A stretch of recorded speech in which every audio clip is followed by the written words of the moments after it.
Talk to me about, why is it that denying policing to the most vulnerable communities is a solution? I know that's what the blue cities are doing, but why is that a good idea?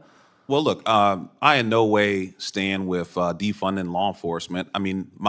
That's what your report says. Sheriff Mike Sheridan, who taught me how to drive when I was 16 years old. Wait. Your report, when your executive director said you wanted to defund the police, do you renounce this report? Mr. Jackson, do you renounce the report that you authored as executive director? Here it is. You're the second senator to bring up an op-ed This isn't an op-ed. This is your report, a policymaker's playbook to reduce gun violence without policing communities. Okay. Community Justice Action Fund, copyright 2023, when you were executive director. Well, that was intense. What really struck me about this hearing is how Senator Hawley didn't hold back in holding witnesses accountable for their policies and past statements. He asked the tough questions that needed to be asked, and he did it respectfully but firmly. It's so rare these days to see someone cut through political talking points and get straight to the facts, especially when the safety of our communities is on the line.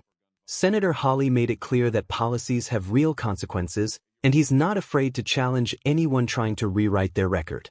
Before we dive deeper into this, make sure you hit that subscribe button and turn on notifications so you never miss a Congress Lens reaction. Let's break down exactly why this moment was so important.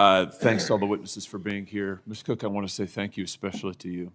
Thank you for being here. Thank you for telling your story. And I'm sorry for what you and your family have had to endure. And it's powerful to have you here today. Thank you very much. I want to talk about some of these policies that have gotten to where we are today. Mr. Jackson, if I could just start with you. You were deputy director in the Biden White House for gun violence and a special assistant to the president. Is that correct? Yes, sir.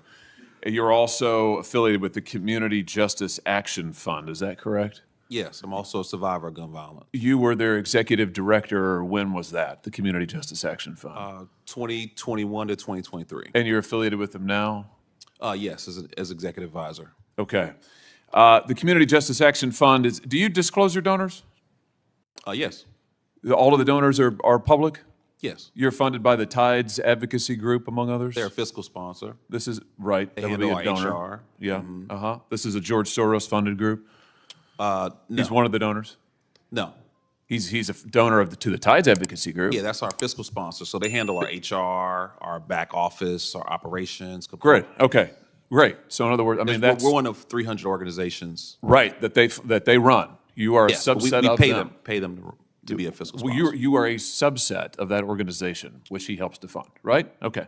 All right. Just wanted to get a level set here. So I want to ask you about some of the policies that you've advocated, because they're exactly what we see implemented in these blue cities, like defunding the police. No. Indeed. We advocate for. Wait, I haven't asked a question yet. We'll get to. I've got a lot of questions. Believe me, and I'll give you time. So let's talk about this report that you issued when you were executive director, a policymaker's playbook. And I'll ask to enter it into the record, Mr. Chairman. Great. Without objection. Thank you. In this report, you advocate, and I quote now, defunding the police because the long-term goal is fundamentally to reimagine how the state serves its citizens in the project of public safety. You go on to say police departments traumatize residents through a destructive cycle of racist over-policing, and the answer is not to add any more money to police budgets. Talk to me about, why is it that denying policing to the most vulnerable communities is a solution? I know that's what the blue cities are doing, but why is that a good idea? Well, look, I in no way stand with defunding law enforcement. That's what your report says. Sheriff Mike Sheridan, who taught me how to drive when I was 16 years old. Wait. Your report, when your executive director said you wanted to defund the police, do you renounce this report? Mr. Jackson, do you renounce the report that you authored as executive director? Here it is. You're the second senator to bring up an op-ed This isn't an op-ed. This is your report, a policymaker's playbook to reduce gun violence without policing communities. Okay. Community Justice Action Fund, copyright 2023, when you were executive director.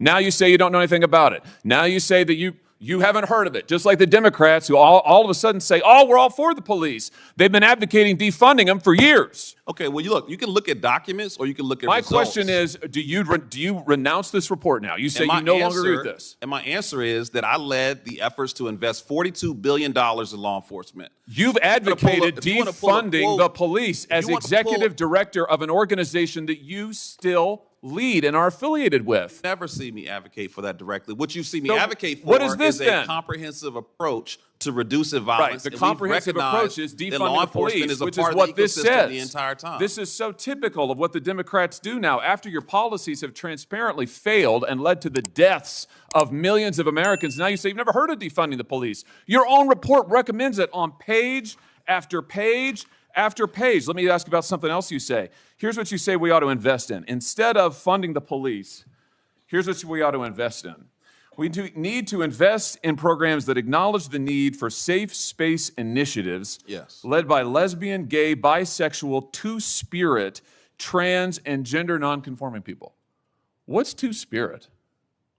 Well, look, I don't know exactly. You guys are pulling some interesting quotes. This here. is from your report. If you look at the report, the focus is on investing in violence intervention, outreach workers. What is you victim say? You services. say that you shouldn't invest in the police, but we ought to invest in two-spirit community programs that acknowledge two-spirit Look, we individuals. are not going to discriminate What is that? We're not going to discriminate against any nonprofit that What wants is to a help us two-spirit? prevent violence in What our is community. two-spirit? You say don't fund the police, but do fund programs that create safe spaces for two-spirit people. What is? I just want to know. I don't know what that is. I have no idea what that is. Well, I honestly, I'm not completely aware of the language or You the wrote spirit the of how that was report? written. But what I'm telling you is that what is a advocate for. two-spirit individual? I mean, really, this is your policymaker's playbook.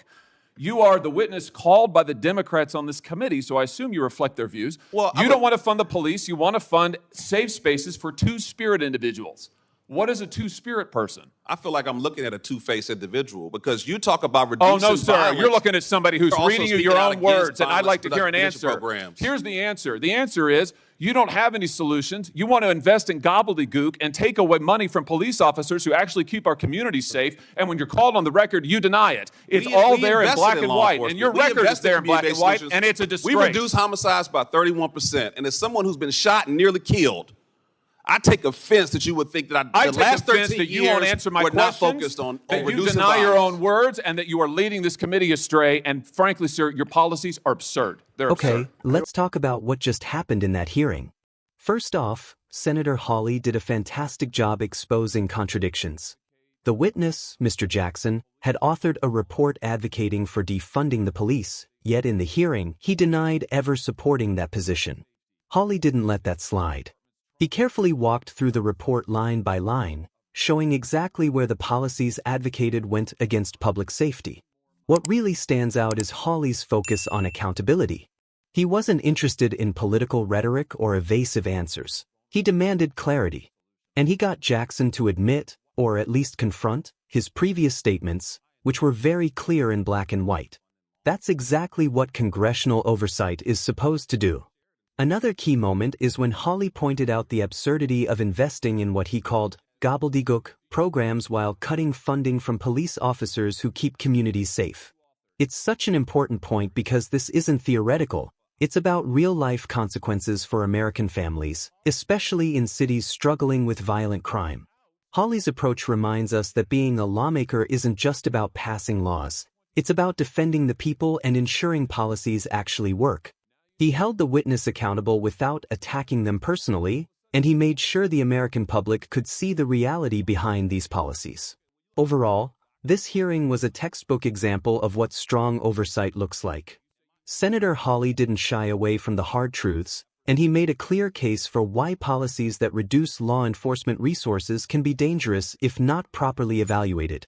So, if you want more in-depth analysis of congressional hearings where real questions get asked and real answers are demanded, make sure you subscribe and stick with Congress Lens. We're going to keep breaking these hearings down so you can see the truth for yourself.